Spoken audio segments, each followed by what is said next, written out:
Bayou Bets for a Thursday, September the 21st, 2023. It's a special show today. Why? Because we have sports betting director Thomas Casale with us, his first full show on with us. And what's going on?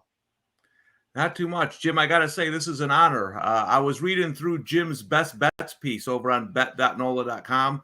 8-2 the first couple of weeks of the NFL season. I mean, CBS had Jimmy the Greek. What do we got? We got Jimmy the Cajun. I'm not quite I'm a Yat. We call me Jimmy the Yat. Jimmy the Yat. I love it. That'll work. But we are going to have fun today. We have plenty to talk about. We have we're going to spend some time later on big bucks. We're going to but before we get to all that, of course, we're going to talk about the New Orleans Saints playing in Green Bay on a short week. What do we think about them being an underdogs for the first time this season? LSU set to play a familiar Arkansas team, KJ Jefferson at quarterback. We're going to see what we think about LSU being a huge favorite, 17.5 points coming into this show. We'll talk about that a little bit. It's a high-profile Saturday in college football. Plenty of big games to talk about. I am really looking forward to the Saturday. And then Thomas and Gabe are leading big bucks. We'll see how that's going. We'll talk about this week's picks. And we'll tell you why I'm 3-2 and not 4-1 in big bucks, because I'm a lazy SOB. But that's another story coming up towards the end of the show. We're going to get to it.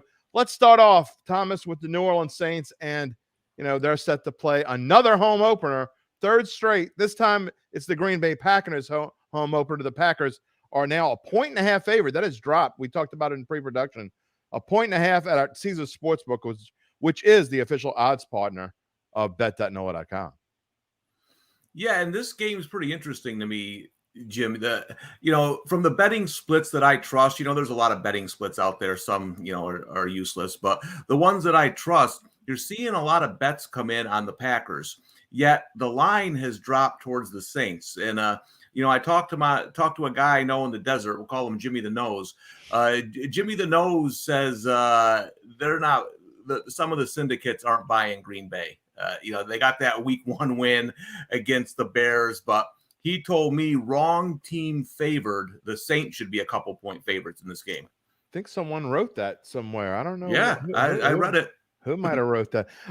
Look, I've been called Derry Downer many times in my career because people just don't like it when you bet against their team. In this case, I'm not betting against the Saints. I think that Green Bay showed last week. I think Atlanta's highly overrated. So if you're going by anything that happened last week, and for Green Bay to allow that big, they were down. Green Bay was up 12 in the fourth quarter. They allow a big comeback by the Falcons. To me, that showed a lot about the Green Bay defense. Is Jordan Love ready for prime time? This isn't a prime time game, but it might as well be for Saints fans. And you look at these numbers, and Thomas, as well as the Saints defenses play, they're going to make it tough on Jordan Love this weekend. 4th in overall defense, 7th in pass defense. The Saints offense has been playing pretty well as well. No, it has. And Jim, long before I got this job, I bet the Saints to win the NFC. And one of the things I do in the offseason is I look at teams that had quarterback issues. How is their defense, right? Last year, the Saints ranked top 10 in total and scoring defense, playing backup quarterbacks for most of the year. And now you're seeing that defense when they actually have an offense and can get first downs. I think this is one of the top units in the league. That's where I think they're going to win this game. I like the way they're playing offense. Let's not turn the ball over. If we have to punt, we'll punt. We'll try for some big plays. Like to see the offensive line play a little bit better, like you've mentioned. But overall, I like the makeup of this Saints team. And we are going to take comments and questions throughout the show, even if they don't have to do with necessarily the topic that we're on at the current time, which is the case for both of these comments that I have on the screen right now. You know what? I'll show them. Gabriel wants to know he has to drop one. Khalil Herbert, Josh Kelly, or A.J. Dillon in a half-point PPR. Which running back would you drop, Thomas? I think my pick in this case, man, that's a tough one. I would, even though Austin Eckler's hurt, I would probably say Kelly, but that's a tough choice. Yeah, Kelly or Herbert for me. Listen, I'm going to die on the A.J. Dillon hill. I think I think I've started him every week in fantasy for 3 years, so I can get those 6 points he usually gets. But the listen, Aaron Jones has battled injuries in the past. They don't really use Dillon like him, and we'll talk about that in this game too, how Aaron Jones is so important. But yeah, I kind of lean probably Kelly too. It's a tough one again because Austin Eckler's hurt. He's had a history of injuries. So would not surprise if he comes back and gets dinged up again, and then they got to go to Kelly. I'm just not a fan of the Chargers. Anyone who's listened to me for longer than 5 minutes knows what I think about Brandon Staley, and that's not a whole lot. And I just don't think the Chargers are that good. And that, that goes. We're not going to do a whole big NFL show. We'll do that tomorrow in Datitude. But I think the Vikings are going to beat the Chargers this weekend. Another case of, well, they can't lose again. Yes, they can. Anyway, someone's got to win. They're both 0-2 in that game, Vikings and Chargers. And we'll touch on the Giants and Niners tonight in a little bit. But I'm not finished quite with the Saints and Packers. Another reason, Thomas, why I like the Saints, and I know early rankings don't mean a whole lot, but to me, when you look at these numbers, the Saints are 10th in overall offense, 4th in total defense against the Packers, who have struggled to do a whole lot of anything. Maybe that, they played the Bears in that first week. How bad are the Bears really that bad? I'm not sure yet. I'm not ready to write off the Bears just yet, but 26th in total offense, 27th in total defense, and again, letting a Falcons team come back like they did last week, that I don't think is, a team that's going to be better than maybe 9-8.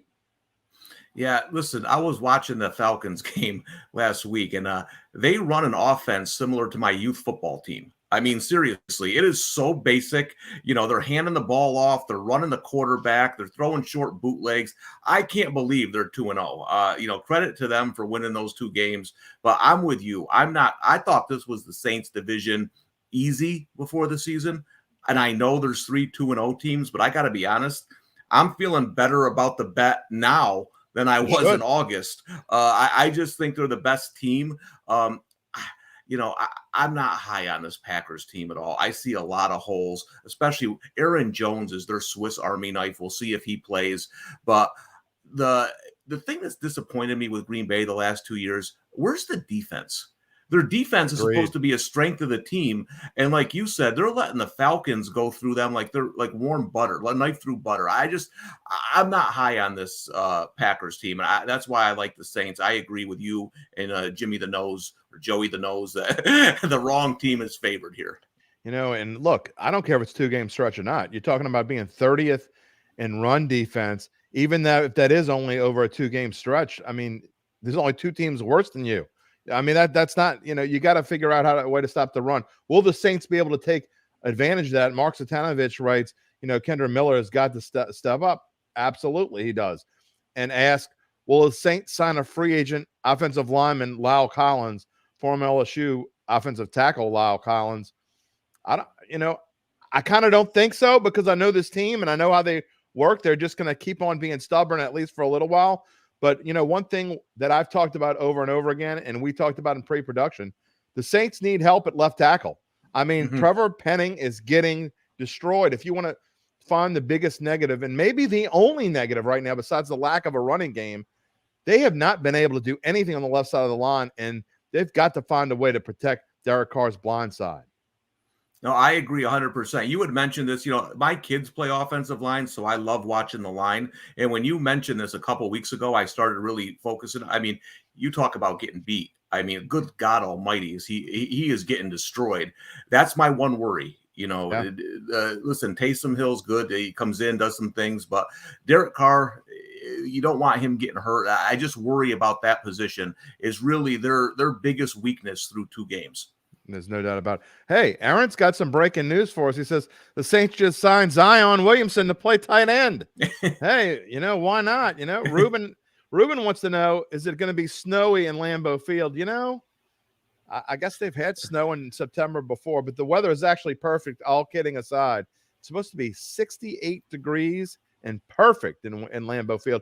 Maybe just a little bit of wind. Eddie Arnold, man, Saints are hard-headed at left tackle. They're giving their first round draft pick as many chances they can get, but at some point you got to stop just switching people over there and putting a fullback on that side of the line. You actually have to get someone who can protect. Aaron's in the house. He says, "Who dat?" Lastly, before we move on from this game, what is the key? I guess it sounds like we both like the Saints in this game, but at plus 1.5. I think it's, we've both said wrong team favored. I agree. What is the key to this game for both teams? Well, one thing I wanted to mention is you mentioned Lambeau Field. Listen, Lambeau Field's a lot tougher to play in when you go from Brett Favre to Aaron Rodgers. All right. I'm an old guy. I remember the pre-Brett Favre days. Everybody went into Lambeau Field and won. So I think Lambeau Field becomes a little bit easier to play in now that they don't have a future Hall of Fame quarterback. But for me, it's the Saints defensive front. I think if the Saints control this game on the defensive line and they don't allow whichever running back is in there to get going, I think Jordan Love has a tough day. Again, it's defense. I think 20 points or less, they hold the Packers and they end up winning. It might not be pretty. The Saints aren't winning pretty, but they get the job done. Is it just a coincidence you got a green background back there? I mean, you look like you're in like Packers headquarters back there. Is that just? Hey, this is what the people sent me. This is what we got here. What do you like on the total here, Jim? Always blaming the man. Always blaming.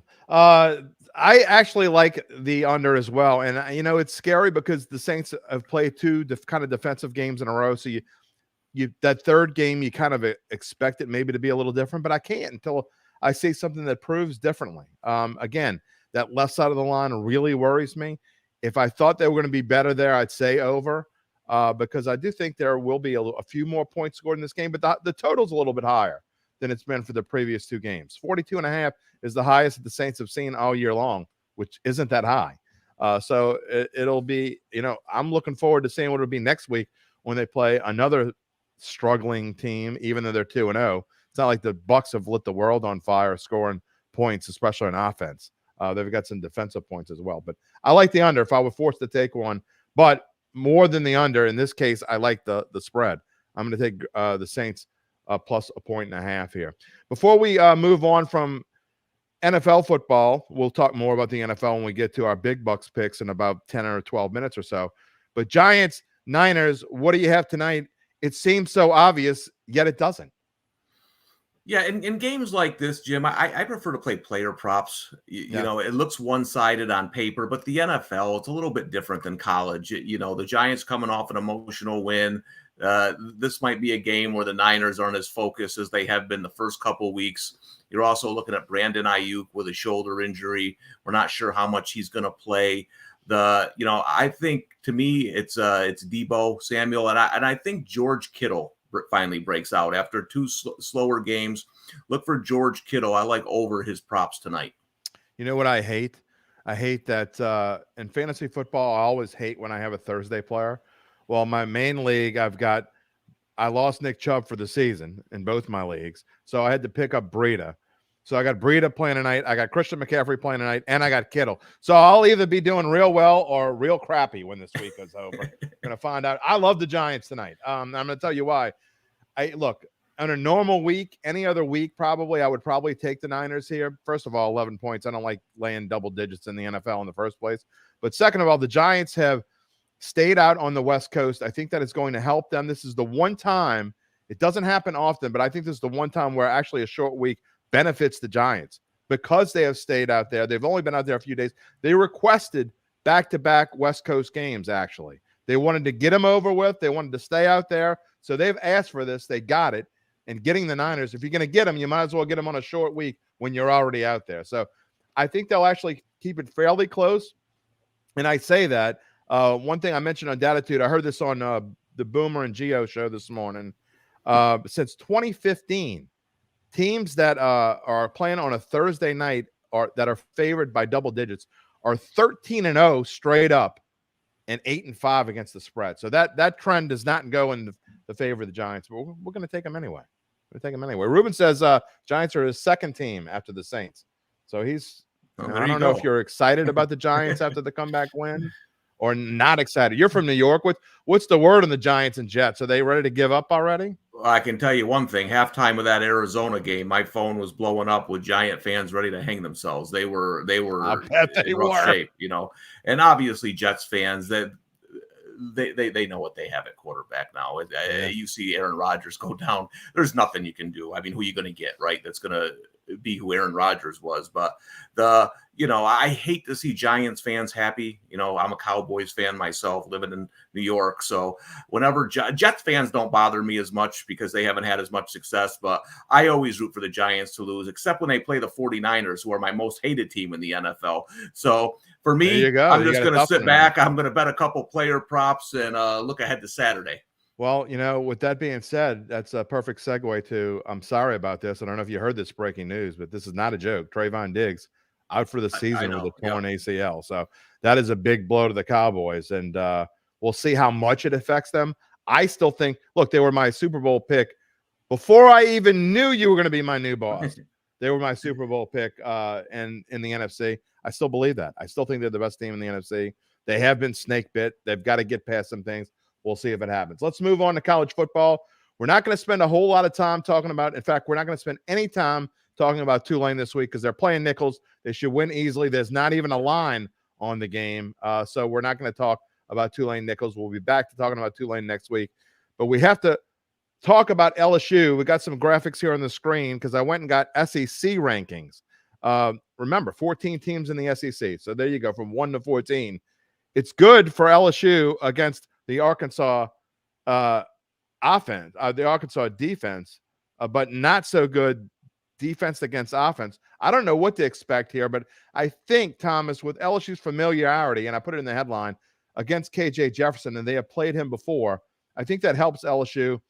An 18-point, if it's actually down to 17.5, did not fix that. LSU is a 17.5-point favorite against Arkansas right now. Yeah, I'm 17.5 at Caesars. I wrote this game up. It'll be up on Saturday morning for our site. It's interesting. I think that game against BYU is a little bit misleading. Arkansas held them to 287 yards, 4.9 yards per play. It was 14 penalties. It was turnovers. It was sacks. They're going to need to clean that up if they're going to want to compete with LSU. I do think this is a bit of a dangerous game for LSU. Arkansas, LSU's won 7 out of 10 straight up, but Arkansas has covered 6 of those games. So they typically play them pretty tough. And as you mentioned in the pre-production meeting, Jim, they had the game against Mississippi State, which I don't know if it was a big game, but after losing to Florida State, you want to make a statement in your first SEC game. Then you got Ole Miss next week. Arkansas plays better as an underdog. And the one thing that worries me about this game is a backdoor cover, because I think LSU is about 14 to 21 points better than Arkansas, but in the fourth quarter, they start laying back a little bit. So it's an interesting game. I don't love it either way, but I would lean taking the points. I'm with you on the fact of I don't love it either, and it's not one I'm going to run to the window and bet. And I probably won't bet it at all. If I had to take one, I would take LSU because I think that with Ole Miss coming in, they're going to Ole Miss. With playing Ole Miss next week and knowing KJ Jefferson, I think they have to win this one big. I think they need to get on a roll. I think Brian Kelly knows that they need to get on a roll. Also think the factor of Greg Brooks, the safety whom I covered in high school at West Jefferson, who had a surgery earlier this week to remove a brain tumor. I think they're going to rally around that. I really do. I think that team is going to rally around the Greg Brooks effect, and I think he'll be rooting them on, obviously, as hard as anyone. And we'll see if that has any effect. I don't expect LSU to come out flat. I do like the fact, we talked about in pre-production also as well, playing at 6 o'clock instead of playing, last week they played in the morning. It didn't affect them last week. At home at night at Tiger Stadium, it'll be a lot of fun. It will be loud. That's for sure.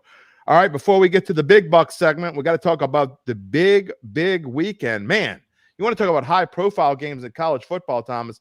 This might be one of the big weeks. I had so many games to talk about. We had to put Ole Miss, Alabama. We had to leave it up in the top section there. Alabama, 6.5-point favorite against Ole Miss, but you got Florida State against Clemson, and that game is at least 2 big bucks and coming up in a little bit. Florida State against Clemson. We got Colorado. Coach Prime is a 21-point dog at Oregon. We also got Ohio State playing Notre Dame, and where the Buckeyes are a 3-point favorite on Saturday night. Yeah, as I said in the pre-production meeting, Jim, I'm moving around youth football games so I can get done by noon Eastern time. I'm not moving this Saturday once these games start. Listen, I know this is a pros versus Joes game. FSU, the Joes are going to be on it. Clemson, no home underdog pros. But something I noticed last year about Clemson, and we saw it against Duke, where's the talent?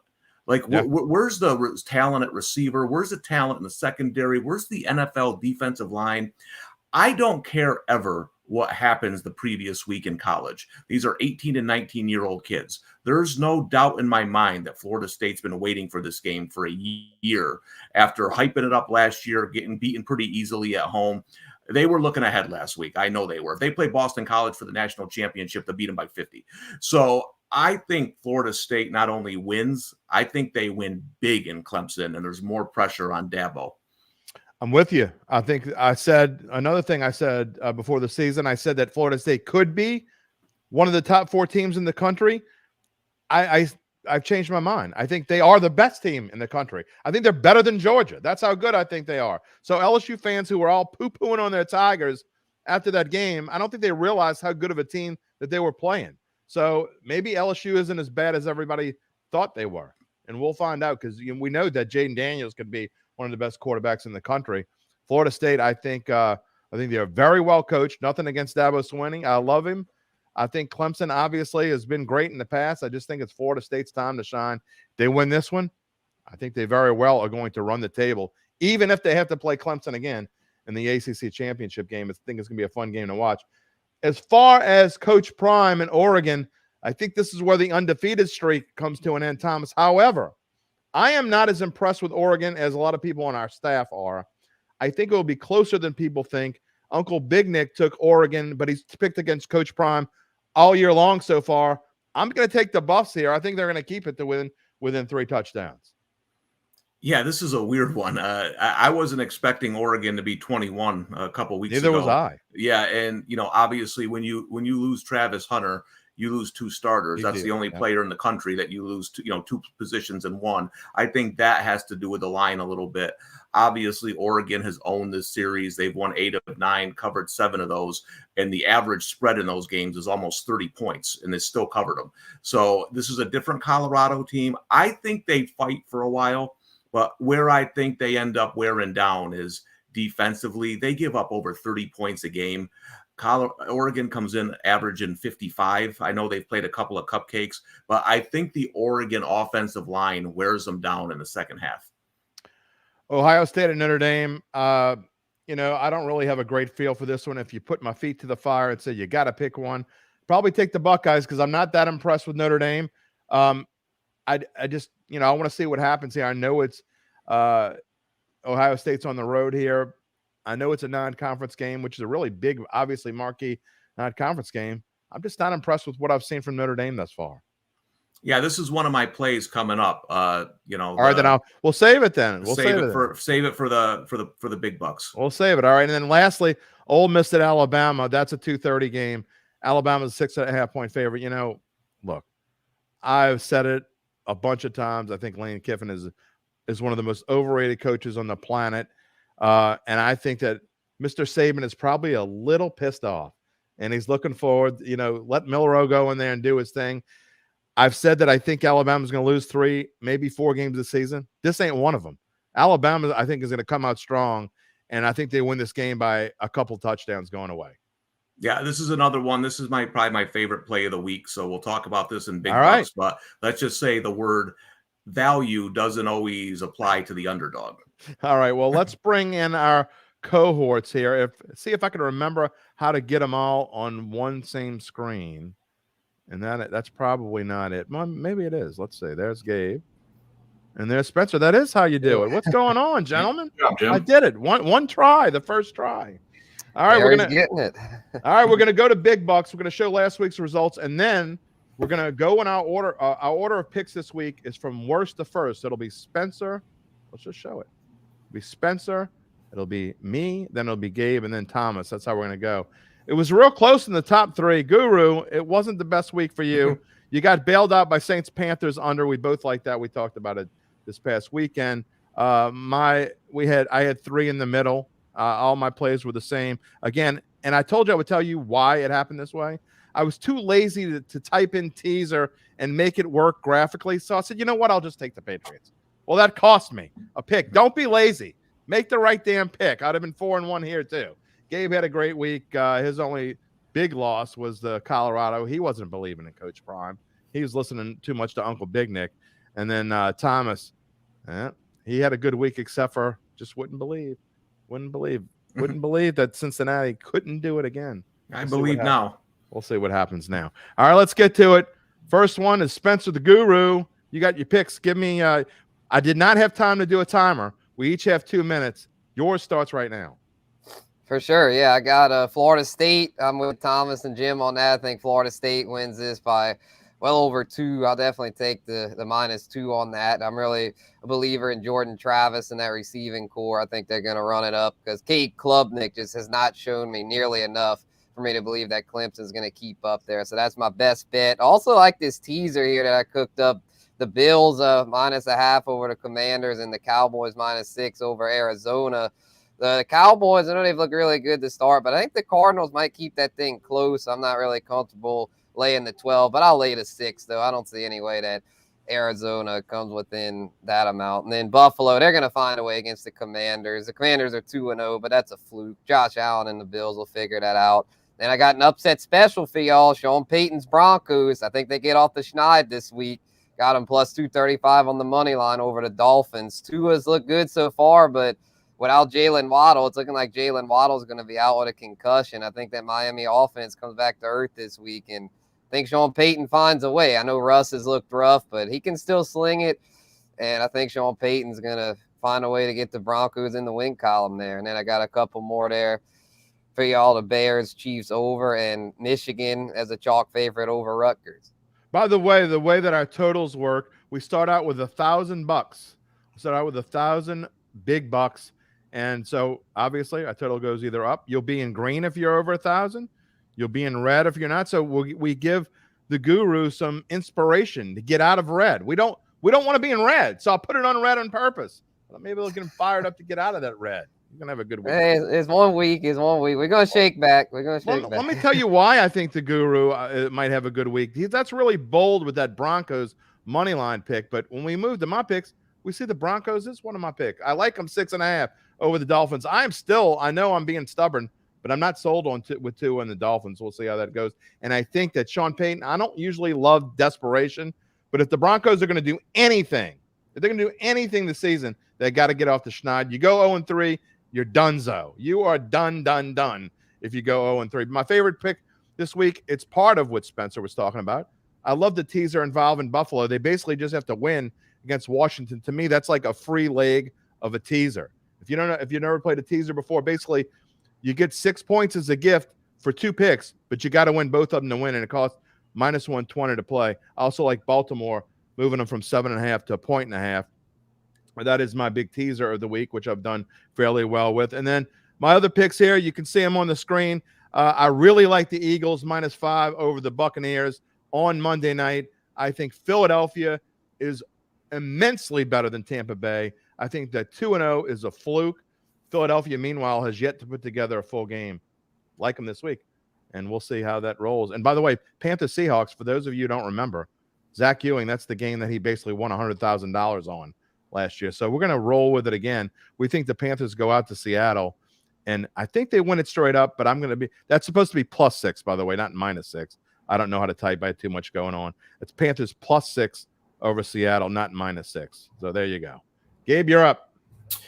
First one I got, obviously, Patriots money line over the Jets. They haven't lost to the Jets since 2015 in their last 0-3 start. I was still in diapers. So I know, Jim, you said that, you don't necessarily love teams and have to win spots, but the Patriots, almost have to win this game. Zach Wilson had 3 interceptions in one game against the Patriots last year. I just don't think he's enough to get it done against a good Patriots defense. My next play, Jaden Daniels under 61.5 rushing yards. Arkansas, as you guys put it up earlier, has one of the best defenses in the SEC. Number 4 rush defense in the country. Number 11 in total defense, and they're also number 3 in the country in tackles for loss. Jaden Daniels put up his worst rushing performance in an LSU shirt against a team not named Georgia last year against Arkansas. I just think 61.5 is too many rushing yards for a quarterback, even though he's one of the best dual threats in the country. I think they'll torch him through the air.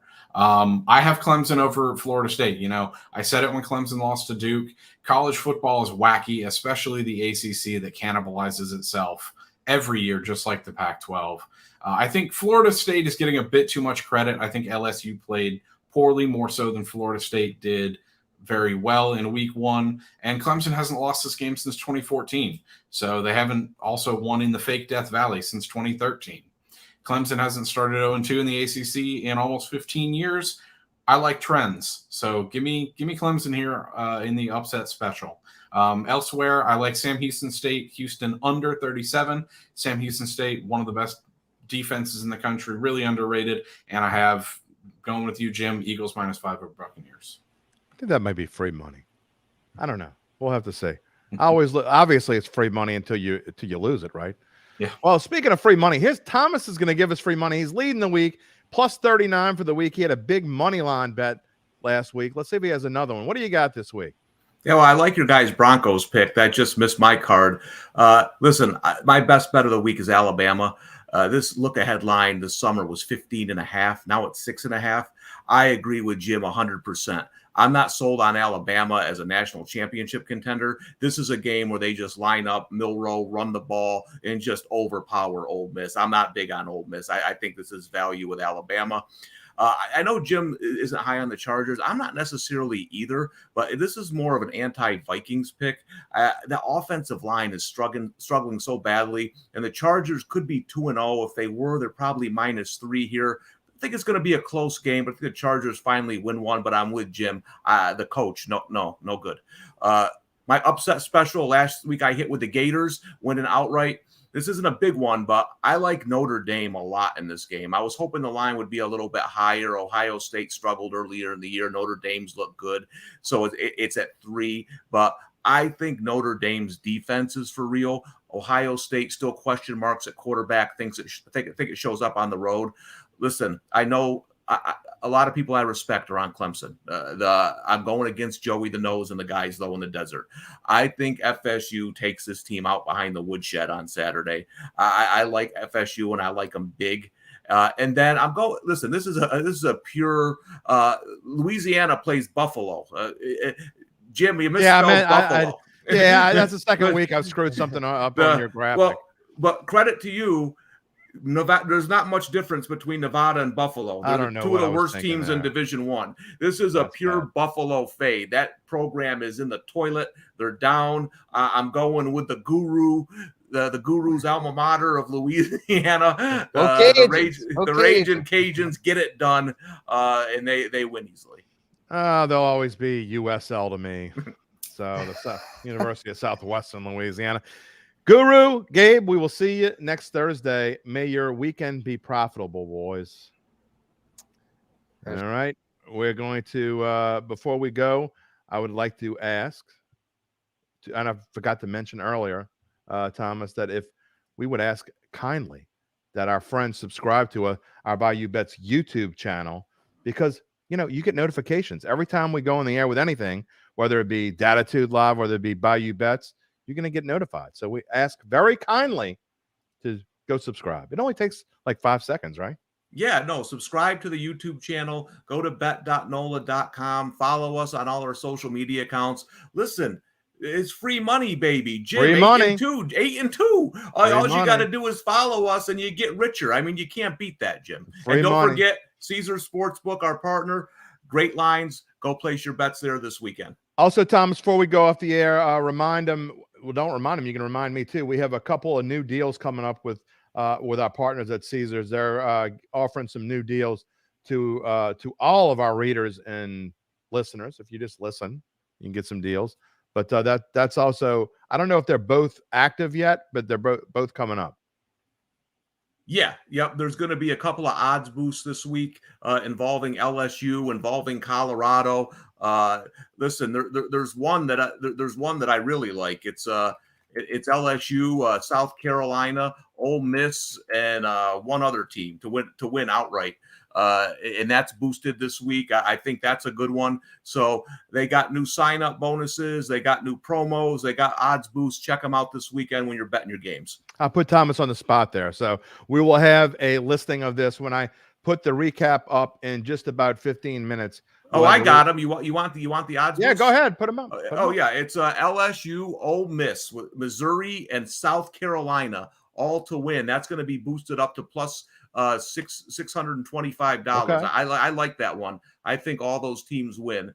And the other one is the Colorado odds boost. Colorado, Michigan State, and BYU each to cover 13.5 points. That's going to be boosted up to 575, plus 575 on that one.